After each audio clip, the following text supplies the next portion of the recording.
हाल ही में अवध ओझा ने आम आदमी पार्टी ज्वाइन की थी और अब इलेक्टोरल पॉलिटिक्स की उनकी शुरुआत हो रही है। पटपड़गंज से आम आदमी पार्टी ने अवध ओझा जी को उम्मीदवार बनाया है। न्यूज 18 इंडिया से एक्सक्लूसिव बातचीत करने के लिए मौजूद हैं।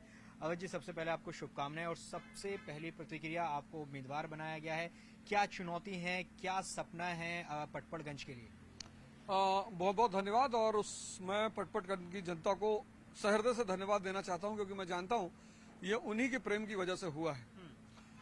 और चूंकि आम आदमी पार्टी और सिसोदिया जी ने दिल्ली को एजुकेशनल लेबोरेटरी बना ही रखा है, तो वो जो विश्व स्तरीय शिक्षा की धारा बह रही है, उसकी अलग जग रही है, उसी धारा को आगे बढ़ाऊंगा। और मैं एक बात निरंतर कह रहा हूं कि मैं कोशिश करूंगा कि पटपड़गंज को भी एक आईएएस की फैक्ट्री बनाई जाए। सर, मनीष सिसोदिया जी ने अभी चिट्ठी लिखी है पटपड़गंज के साथियों के नाम, और उन्होंने कहा है कि वो पटपड़गंज से ही उनका राजनीतिक जन्म हुआ और वो हमेशा उनका साथ रहेगा। खासतौर से ये कहा जा रहा है कि उन्होंने एक तरह से अपनी विरासत शिक्षा की आपको दी है। ये पार्टी का कहना है, मनीष सिसोदिया का कहना है। इसको किस तरह से आप आगे बढ़ाने वाले हैं, और क्या यही मामला है या कुछ और मामला है आपको वहां उतारने का? नहीं, बिल्कुल नहीं। सबसे महत्वपूर्ण मामला यही है, शिक्षा का मेन उद्देश्य है। और मुझे बुलाया ही गया इसी वजह से। मतलब मुझे जो सबसे पहली लाइन भेजी गई थी वो यही है कि शिक्षा के विकास में हम आपका सहयोग चाहते हैं। तो मुख्यतः शिक्षा ही मुद्दा है मुझे वहां बुलाया जाने का। लेकिन बीजेपी ये कह रही है कि मनीष सिसोदिया ने अपनी सीट छोड़ दी, वहां से चले गए। वीरेंद्र सचदेवा दिल्ली बीजेपी के अध्यक्ष हैं, वो कह रहे हैं कि अभी अरविंद केजरीवाल भी सीट छोड़ेंगे, आतिशी भी सीट छोड़ेंगे, और परिवारवाद का आरोप उन्होंने लगाया।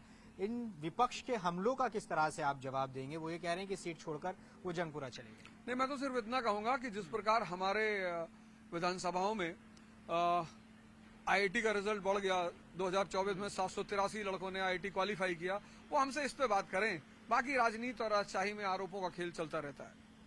लेकिन वो आंकड़े भी गिनाते हैं, और आंकड़ा भी है, बहुत कम मार्जिन से पिछली बार मनीष सिसोदिया ने जीत दर्ज की थी। ऐसे में आपके लिए क्या चुनौती है? उस मार्जिन को कैसे आप बढ़ाएंगे? क्योंकि ये कहा जा रहा था कि आम आदमी पार्टी के लिए पटपड़गंज बहुत टफ सीट होने वाली है। वहां चुनौती सिर्फ एक है कि मैं वहां की जनता की आकांक्षाओं पर खरा उतरूं, मैं उनसे अपने आप को एडजस्ट कर सकूं और वो मुझे स्वीकार कर सकें।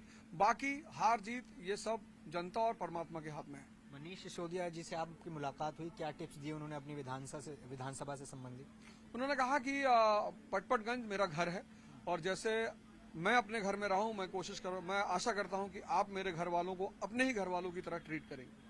कब जा रहे हैं पहली मर्तबा? आज शाम को मेरी बैठक है और मैं लोगों से मिलने का प्रयास करूंगा। चलिए, बहुत बहुत शुक्रिया। न्यूज 18 इंडिया से एक्सक्लूसिव बातचीत अवध ओझा जी कर रहे थे। उम्मीदवार बनाया गया है पटपड़गंज से, और सीधे तौर पर कह रहे हैं कि शिक्षा के क्षेत्र में मैंने काम किया है, और जो मनीष सिसोदिया ने काम को आगे बढ़ाया है, उस काम को वो और आगे बढ़ाएंगे। कैमरा पर्सन सुनील यादव के साथ जावेद मंसूरी, न्यूज 18 इंडिया, दिल्ली।